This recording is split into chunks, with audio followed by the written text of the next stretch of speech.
I finally made it. Yes, I am here. Well, obviously, you know I'm new to YouTube because you're probably looking at the amount of subscribers I have right now, which is very little, but I plan on making that change. And today I decided that I am going to make a tutorial for the brows. I get a lot of questions about them and how do I get them so perfect, which is not true at all. I do not have perfect brows. As you can see, they're very like short, meaning like they start late. I kind of like when the eyebrow kind of starts, at the nose tip, that whole business with the arch and everything like that. But I have to create my own because I don't have perfect brows. But at the end of this tutorial, I hope that it is just as easy for you as it is for me. And that's what I'm here to do. Basically try to make things as simple as possible. So here we go. You only need, I guess, how many products I got here? 4, counting the brush. I use a 266 matte brush, which I have here, nice small angle. I love my Milani brow pen. Oh my god, it's so beautiful because it has a spoolie on one end and it has the brow stick on the other. It's really great. And it's in dark brown. And I'll make sure that I post all the items that I used today in this video below. I also have my Palladio brow gel, which I love so dearly. And it also has like a comb on the opposite side, but I rarely use it unless I'm going for a particular look. And then I have my Studio Finish Concealer in NW40. I like to use warm colors particularly because I do not like when people have that like highlight around the brow. It drives me insane. It's one thing to have it under the brow bone versus around, but some people just go crazy. But anyway, that's another video, which will come soon. Alright, so let's begin. Again, I'm new to YouTube, so forgive me for my cuts. I'm definitely going to get better with that. That's only time and experience. But we're going to begin using the spoolie brush, and we're going to brush out the brows in the direction that you obviously want them to go and that they grow. And in the beginning, I kind of pull mine upward. We're going to outline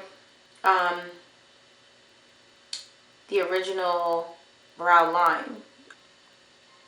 And I love an arch. Oh my god. Arches are to die for.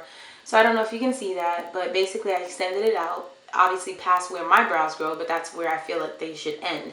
It looks better for shadow application as well. And I kind of go a little earlier as well here because remember I told you I really don't have a lot of brow. And I find one thing that helps you even out your brows is if you kind of create a unibrow. If you create a unibrow, you actually can line up where your brows begin. So it'll be even on both sides. But anyway, I'm going to continue to draw the line at the top. And basically, I look at this as like sketching. You're kind of like sketching out your brows, creating them, drawing them. And makeup is an art, so hence why you would have to sketch out your brows. But you make sure that you give it enough push on the brow pencil. And the reason why I say kind of be hard with the brow pencil is because you want that line to be defined. Anyway, I'm continuing to draw and sketch out the brow. Now, I don't like necessarily a boxed brow. So using the other end, and remember I mentioned that it has a spoolie on the other end. What I would normally do is I would brush it up and over, and this will help basically blend in your hair with the fill-in that you did, and it also helps create that fade effect in the front, and that's if you brush enough. If you brush enough, it definitely will do that. And again, it takes practice, so you're not going to get it the first go round, but keep up at it, especially if it's something that you're really serious about. And I'm really serious about my brows. Like I could kind of like slide on everything else, but my brow, like it really helps my face. Now I'm going to take that 266 brush that I mentioned, and I'm going to outline basically the line that I created doing the brow. And this is going to basically create that perfect brow effect. When you see people with brows and you're like, oh my god. And I kind of use the brush to clean up and blend it out.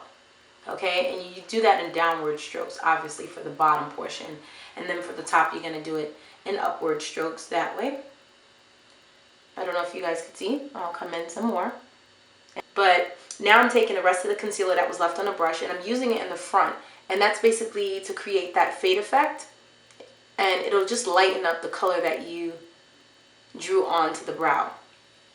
Okay, now the brow again is not going to be perfect the first time, so a lot of times I still have to go back in and I have to fill it in, which I'm doing now. Sometimes my little hair is getting away and I need to kind of clean them up before I put my brow gel on. Let me go ahead and use my Palladio brow gel. Now, I love this brow gel, and yes, I do find that it's expensive, and the only place where I live that they have it is at Sally's, and they charge anywhere from $6 to $8, and it depends on if it's on sale. So you know, the regular price is like $8, $9, and then if I get it on sale or I get coupons or something, I'll get it for about $6. But I just think it's ridiculous. Like, it works great, but who the hell's gonna spend all that money on some brow gel? Trust me, I'm all about finding a bargain. You know what I mean? So once you use this brow gel, trust me when I tell you, this brow is gonna stay in place all day. Bye for now, but I want you guys to like my page. On Facebook, which I'll put the information in the information bar below. Follow me on Instagram, and please make sure you give me a thumbs up or thumbs down. That'll let me know what I'm doing wrong and what I'm doing right, and I can keep bringing good videos to you guys. So again, I welcome myself to YouTube, and I look forward to seeing you guys the next time. Bye!